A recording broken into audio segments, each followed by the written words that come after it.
Vine, baptism by fire. Since you've been in the industry, specifically Premier Pro Wrestling, can you think of any baptism by fire instances that you've been in? Your random fandoms. What was that again, Vine? Could you please explain? Or Justin, or both? Well, random fandoms where the This is a concept match. it's not only a concept match. It's a great way to introduce a guy, get his feet wet, and just going out there and not even knowing who his opponent is legit. Justin puts names of people's in a hat. Yes. And he goes around to the fans. They pick out a name, and then that's one guy. They get introduced to the ring, and then they don't know who the other guy is. And Justin goes to another kid, hands out the same hat with whatever names remain in there. They pick out that name, and that's who his opponent is. Do you know why I accepted that concept? Because that's what you had to endure, wasn't it? Exactly. And I'll share this story again. And there's some controversy with the man. I don't really...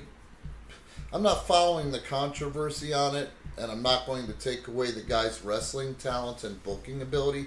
But Kenny Wayne, he was one of the Nightmares. He teamed with Danny Davis in the Mid-South and some other places, I think Puerto Rico as well. But in the Mid-South, and Kenny Wayne is a great performer. He's a second-generation guy who's the son of Buddy Wayne, who was a great wrestler and legendary promoter. And Kenny Wayne was, like I said, a great in-ring performer.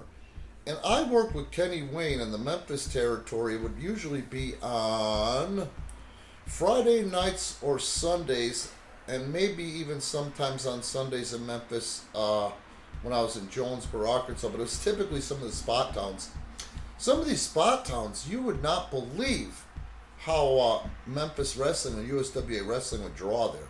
I never talked to Kenny Wayne. I never met Kenny Wayne.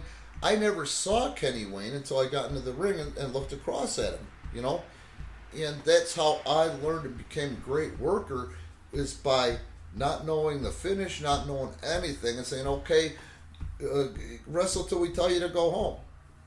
You know what I mean? So you do 20 minutes, 30 minutes with somebody that you never met. And that's how you got good. So I was trying to figure out how to train you guys because, you know, Premier Pro Wrestling doesn't just teach you how to take the bumps and do some stupid drills and chop the shit out of you till you got broken blood vessels to tell you you're paying your dues, okay? Once I help you get in ring shape to take bumps and actually wrestle and actually learn to wrestle, now what I do is I book these guys, and the biggest part of the training is showing you how to perform in front of a crowd at our studio tapings, you know? So baptism by fire. You don't know who you're going to wrestle or what you're going to do until you hear it on the the announcement by Justin. Get in there and fucking do it.